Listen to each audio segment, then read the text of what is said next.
This video was not a personal attack, thus, any comments referencing the dating books or radio show will be deleted. The more important figures in the quote-unquote Hotep community have a tendency to stay in their own live streams where they can dictate the pace of conversation, talk over the people they do bring on, and as moderator censor the people who make corrections or simply disagree. Tariq Nasheed is a prime example of this, thus, why I am making this video. Video response and level the playing field. I can get my thoughts out without censorship or interruption. Starting in 2011, Tariq Nasheed released a series of documentaries entitled Hidden Colors. There are 5 documentaries in the series. We'd be here all day if we examined every single claim in the documentary. I'm going to go after a single claim made often in the documentaries. The claim that black people are indigenous to the Americas. Instead of watching the documentaries, I will be reviewing the claims he made on a video that he published on November 25, 2020. Before I delve into the video, let's get into the hard science. Let's define some terms. Mitochondrial DNA, or mtDNA, is the DNA located in the mitochondria of your cells. This DNA is only inherited from the mother. A haplogroup is a group that shares certain mutations.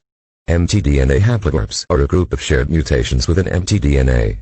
In humans, certain haplogroups are associated with certain people groups. For example, L2 is the most common haplogroup in Africa, with 1/3 of people on the continent belonging to this haplogroup.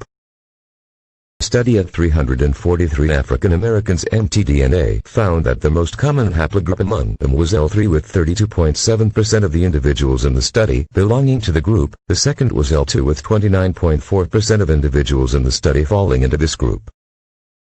What about indigenous Americans? A study of mtDNA from 101 modern indigenous Americans revealed over 95% of them are in the haplogroups A2, B2, C1b, CC, C1d, and D1, with the rest belonging to the haplogroups X2A, D2, D3, C4, and D4H3. You can dismiss this by just saying, oh well, those are so-called modern indigenous people. Why don't we look at ancient natives then?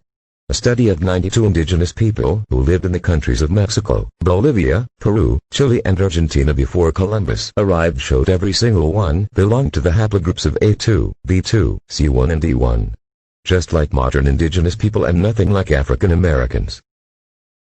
You could object to that by saying, well, that's just Latin America. Well, let's look in the US. And Zik1 is the name given to an infant found in Montana who died an estimated 12.5 thousand years. A genetic analysis revealed he belonged to the haplogroup D4H3. If you recall from earlier, that was one of the haplogroups found in modern natives. Kennewick Man is a 9,000-year-old skeleton found in what is now the state of Washington.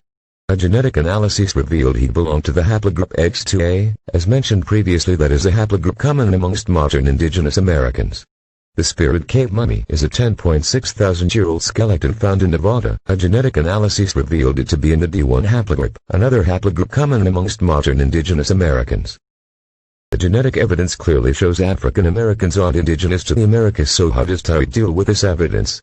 He doesn't. Instead of dealing with the hard science, as you're about to see, Tariq appeals to European colonizers, some of which never set foot in the Americas.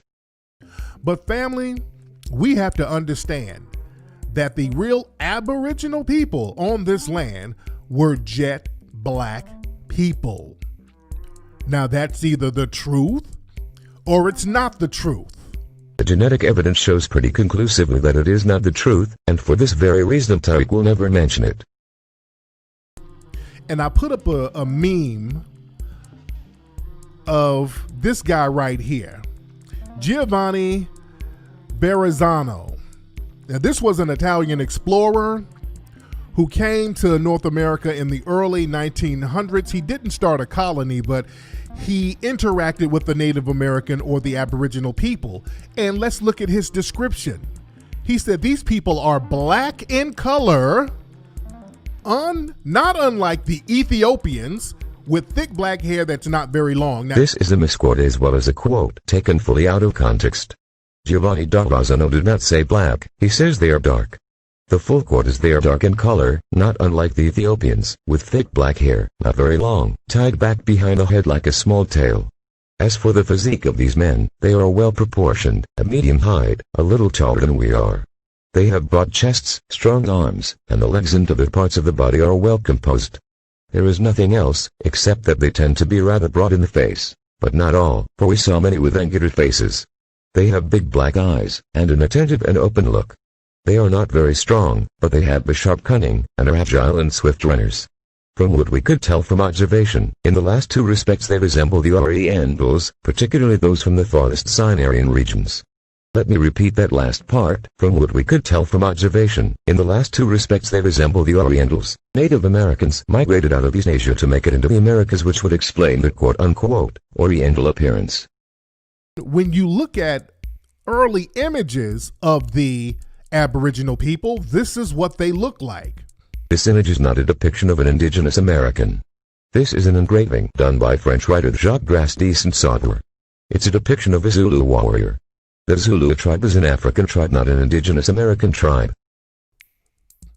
If you're looking at the screen, I'm showing you places in North America that European artists would draw. This was early on.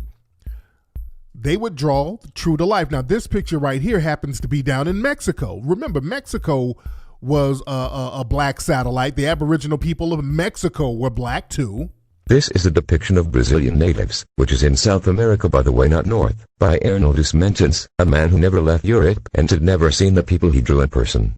Fortunately for us, the indigenous people of Brazil are still there and often stick to their traditions. Let's see if Mendes got it right.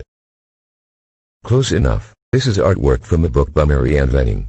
That's not a portrayal on indigenous Americans. In fact, the page just before that depicts indigenous Americans this way. For the entirety of the video, Tariq shows depictions of dark-skinned indigenous Americans of various age. However, this argument falls apart for one simple reason. Being dark-skinned doesn't make one black. To be black is to be from sub-Saharan Africa or recently descended from sub-Saharan Africa. Not every dark-skinned person is black.